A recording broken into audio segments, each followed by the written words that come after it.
everyone, this is Chuck. Welcome back to the SinglenessVlog. So we're starting the series on loneliness. So to begin, I just want to quote what loneliness is. And according to the Google definition, it is the feeling of sadness because one has no friends or company. Loneliness is the main reason that people tend to avoid singleness as an overall lifestyle.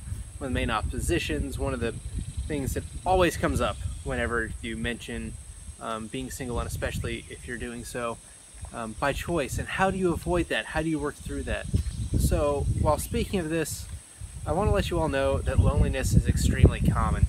It affects about 40% of people, and that's both those within couples and those that are living a more solitary or single life. What this means is that whether or not you are seeking singleness or find yourself to be currently single, that doesn't necessarily mean that it's either a requirement. It's not necessarily destined that if you're single you're going to be lonely. It also allows you to expand your knowledge that it's not abnormal if you happen to be in a couple and you happen to also experience loneliness at the same time. There are many reasons why loneliness exists, and I found a Psychology Today article that actually listed about 7 of them.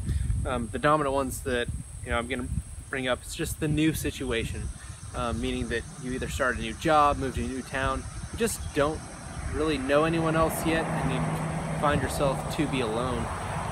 Another one is just the feeling of being different, not having a surrounding community that you identify with in any way, and some of the feelings of isolation that come from that. Some of that is just not having a particular sweetheart, not having that deep connection with one other individual. Others is just the feeling of loneliness that comes when life gets busy, and usually within your friends' lives. So it sometimes feels that even if you have deeper relationships with people, that they may not just have the time to spend with you that they used to, or just as life develops, some of those relationships can become somewhat strained. Another one is just not having the deep, trustworthy friends that you feel the true connection to. And another is just the missing of that quiet presence, and that's one that frequently affects the elderly, those where you used to have somebody near you at all times, whether or not you were fully engaging. This can also be, if you're used to living with a bunch of roommates and then suddenly you're living in a house by yourself. So there are plenty of causes of loneliness. It is normal. However, it's also a very destructive feeling, emotion, and attitude. People that feel lonely tend to not open themselves up to new friendships and relationships, which seems somewhat counterintuitive. But those that have experienced it can definitely resonate with that thought, where you're just not sure if you can really open up in that way. It's a very isolating feeling, causes this negative spiral emotionally, where because we're lonely, we feel bad, and because we feel bad, we don't necessarily make progress that we'd like to, and because we're not making progress, we feel discouraged, and because we feel discouraged, we don't feel like going out and pursuing these new things. So it's definitely a very dangerous situation to find ourselves in, and it should be taken seriously. But that doesn't mean that there's not healing. Loneliness provides hope.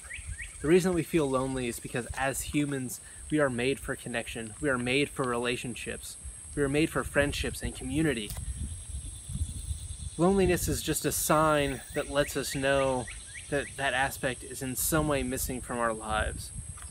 So instead of using loneliness as a discouragement, instead may it be an encouragement to seek out what might be missing and seeing how we can contribute more to those around us and form those connections and form those bonds. Loneliness is an oppressor. It's brokenness. It's all too frequent. But most of all, it can be healed. So within our upcoming entries, we're going to be talking about some of these ways that we can heal loneliness, that we can prevent it. And this goes both for those that are single and intending to stay single, and intending to form deeper, more romantic relationships, even for those that are already within a couple, or maybe even already married, that have also experiencing loneliness. So it's pretty universal. And of course, our hope and prayer is that these episodes will be very helpful to all that watch. And please feel free to leave feedback and share with others. All right, see you next time.